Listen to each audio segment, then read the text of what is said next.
Oh, welcome to another episode of Rock Flag and Hike with your host, Just Sean.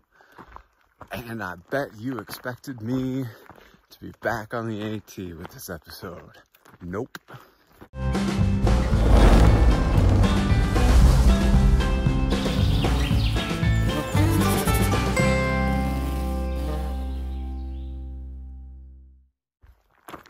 Well, the fun part about the PCT is that at the end, you still got to backtrack a good number of miles. Fortunately, there are a couple creative ways to do it. One, you could do the full 60 back to Rainy Pass. You could do 30 back to Hearts Pass and hitch down. Or you could do what I'm going to do, is I'm going to take the PNT route out to Highway 20 and hitch west eventually to get to Seattle and then on to Boston and then, you know, on to Maine. So today will either be a 22-mile day to get to the top of Devil's Dome, or, and knowing me, 28 miles to get down to a campsite along Ross Lake. I'll probably end up doing that because 22 miles is just too short for me, usually. Yesterday, it was a 30-mile push to get to the monument. Did my little celebration, all that jazz. Very excited and honored to be part of the PCT class of 2020. And yes, you can put a big old asterisk next to that, because all the pandemic stuff that's happened this year, I'm so happy and so proud to be part of this class. But after doing that, I decided to hike 6 more miles to get to this area. There's like a lake down there. That was a PR for me, 36 miles in one day. Whew, my feet were a little bit tired, but I took some ibuprofen and you know what? Feeling all right today. And just, you know, slow roll through these hills. It's pretty nice. So yeah, it's just gonna be a short mini episode. Getting myself back to society. So let's go hike some miles. When I was walking through here yesterday, I was wondering why none of this, I didn't recognize anything. I didn't remember any of this from when I did the PNT last year. And then I realized last year when I came over Frosty Pass, which was aptly named, it was freezing rain, and then down to Castle Pass. The next day, this whole area was just socked in with clouds, and I only got small clips of what was surrounding me until I got, I don't know, a couple miles south. So, you know, it's kind of like, I've been here before, but it's somewhat all new. It's neat how that works. Also, I'm glad I didn't remember it, because this is pretty neat. I was just going up the rim of this mountain, and it just kind of zigzags up the top. So, you know, it's like hiking the same trail, but getting a different view every time.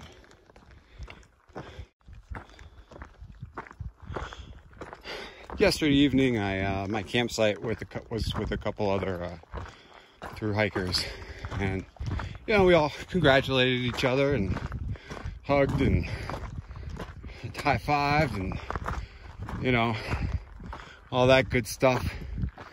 And one of them asked, you know, what it'd feel like to finish, and you know, of course it felt good for me, but you know, I hate to say this, but it's kind of anticlimactic. I mean, there's definitely an end to the journey, and I need that kind of closure since I've been dreaming about this for so long. But you know, the old saying, it's not the destination, it's the journey. Well, not exactly. I think for me, it's really, you can't have the journey without the destination, and vice versa. So, you know, I wasn't too emotional when I got to the terminus, you know, but I was more emotional just before and right after being able to accomplish that. I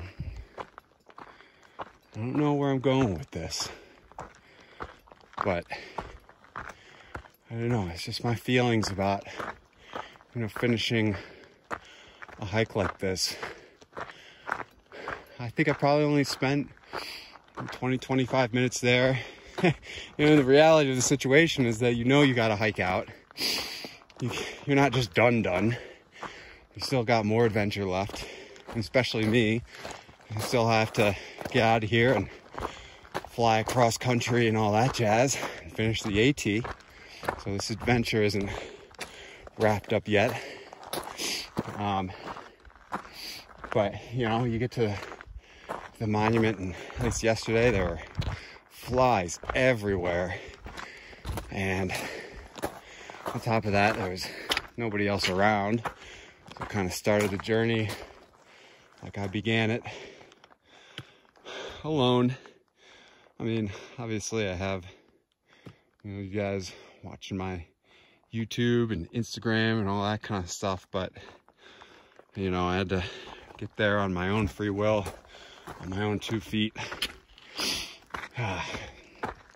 Yeah, I guess this is good closure for me. It's closure. When I started dreaming about doing 3 long trails, I knew that there was no way that I could move on with my life until I accomplished those goals.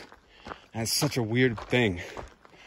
And I think I'm probably going to feel the same way when I complete all 3 long trails. I'm just like, oh, okay, what now? What do I do with my life now?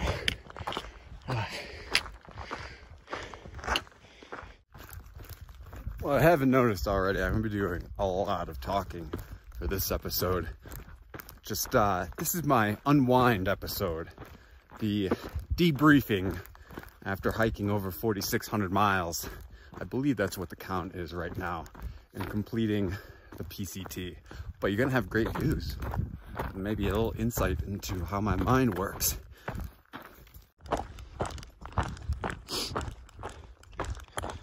Yeah, this is just fucking epic.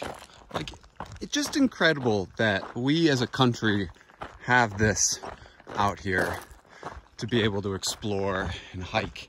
That there is a trail that goes from Mexico to Canada, through California, Oregon, and Washington. I mean, even the Appalachian Trail, you know, going through those 14 states.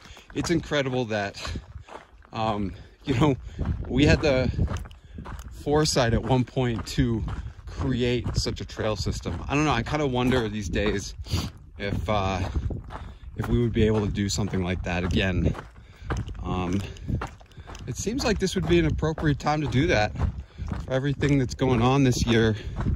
You know, I'm a silver linings kind of guy, and, you know, with the pandemic and how it's just wreaked havoc over everything, our politics, our society, it's exposed our weaknesses as a country.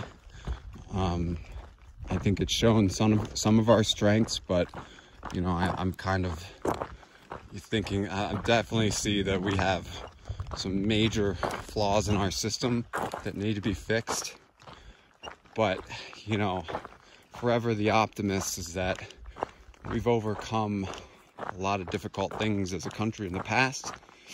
And I would hope that in the upcoming future that we can make the big systemic changes necessary to be able to grow as a country, as the democracy that we are. We don't need to be #1 in the world. we just need to be the best that we can be. And we have the opportunity to do that when everything is broken down. You know, it's kind of like hitting the reset button. It's kind of like doing these hikes. When I'm done with these hikes, I got to go find a job. It's like graduating from college for me. I have nothing when I get out of here except possibilities. And I think that, you know, in general, as a society, that we can be hopeful that coming out of this is an opportunity to rebuild and to make things better than what they were. That's the optimist in me. I don't know. The last year on the PNT, it really, I don't know, I found myself really hopeful for the,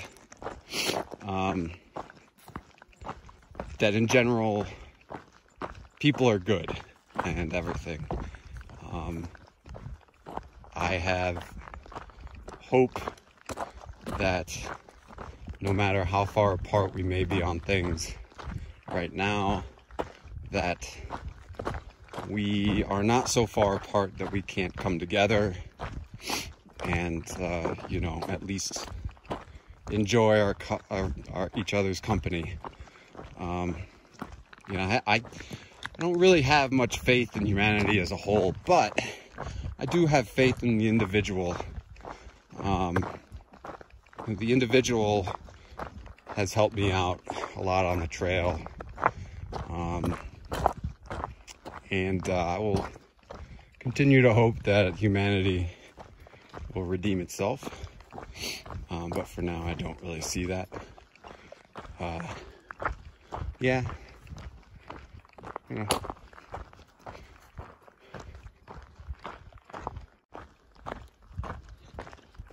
One thing I've really avoided talking about on, you know, my hiking adventure, but is really the elephant in the room, is you know, hiking during a pandemic with COVID raging everywhere, and you know, what people's general reaction were, positive and negative, to me staying out on the trail, especially when the shit was hitting the fan. You know, I felt that it just wasn't necessary. That's not part of my hiking, and that if I'm going to continue to hike, people are going to need a, you know, kind of an escape from being locked in their house. Just the same way as, you know, a similar situation, you know, before I was hiking, years before, you know, watching other people go on their through hike. That was kind of my escapism from day-to-day drudge. But of course, pandemic is a little bit different. You know, overall, a lot of people told me, stay out in the woods. Friends, family, internet strangers were like, you stay out there because society is crazy. And, you know, I did early on, when I was getting up to New York to fly from JFK to San Diego to start the Pacific Crest Trail. You know, that's when things were really setting off. Although it is kind of interesting that now things are way worse than they were then, but everybody is a lot more calm about it. Yes, I flew across country during the pandemic. March 21st started the PCT. You know, I had some people on YouTube and on my Instagram. I was called a douche canoe. That was, you know, I don't mind that. I got thick skin anyways, an architect. It doesn't bother me. You know, there are some people who told me what I was doing was illegal, I was a terrible person, tried to tell me what my feelings would be about finishing a calendar year Triple Crown, that I would never be proud of what I had done, that I would feel like a terrible person. You know, people, very few people, but just enough that, you know, it's kind of an interesting reaction that people need to get up on their soapbox like that and tell a stranger what they should feel and what they should do. Like, your opinion matters any more than mine does. Now, how I approached that was, number one, it was fuel for my hike. Nobody was going to tell me what I could or could not do. It was going to be my own personal decision. And my personal decision was, while it was best for 99% of the people that were going to attempt a thru hike, the best thing was for them to get off. The best thing for me was to stay on. It only works on an individual level to do this hike this year. It would not work if all the people who are going to thru hike decide to stay on. That would be dangerous.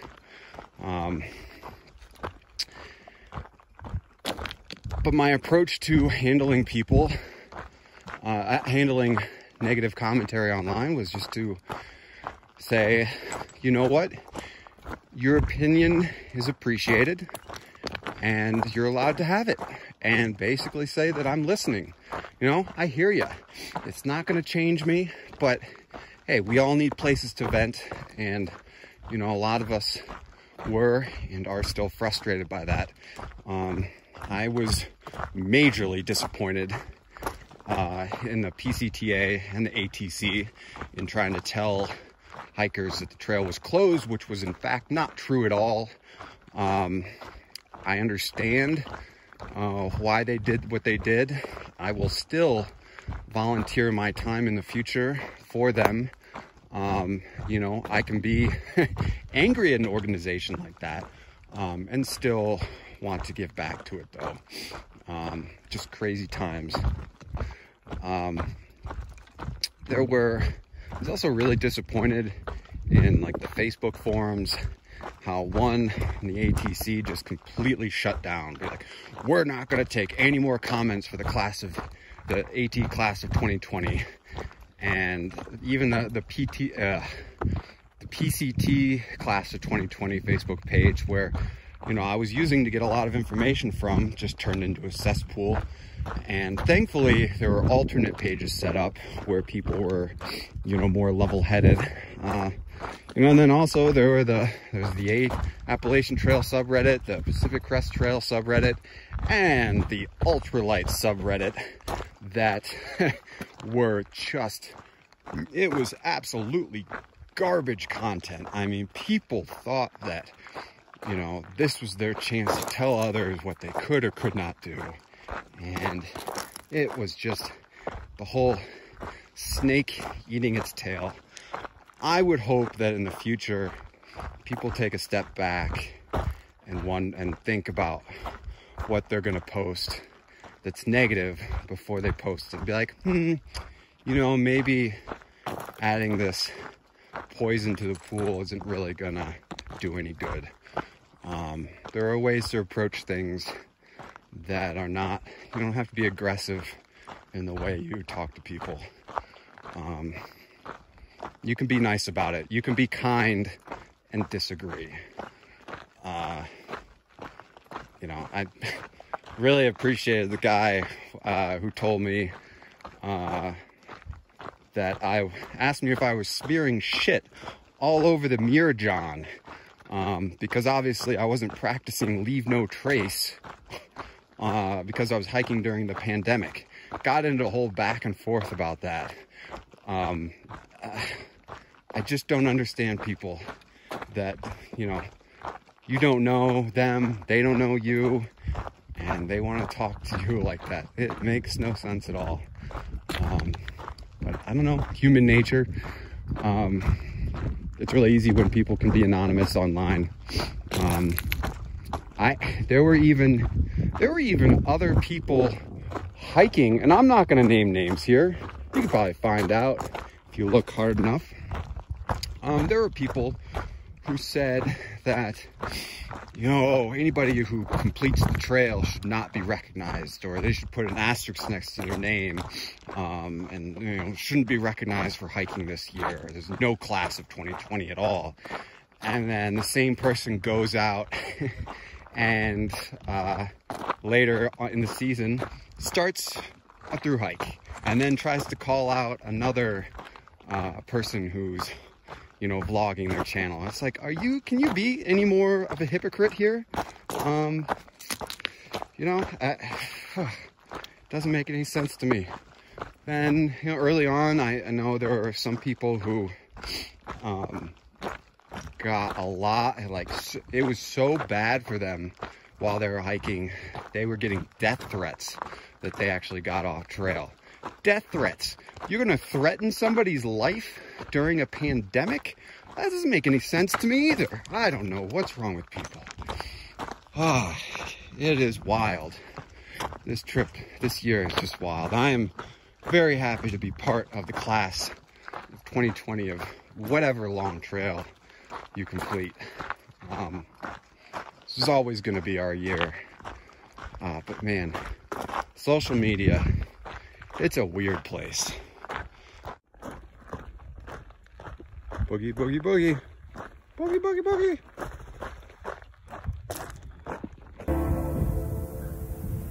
Welcome to Devil's Dome, top of the world on the PNT.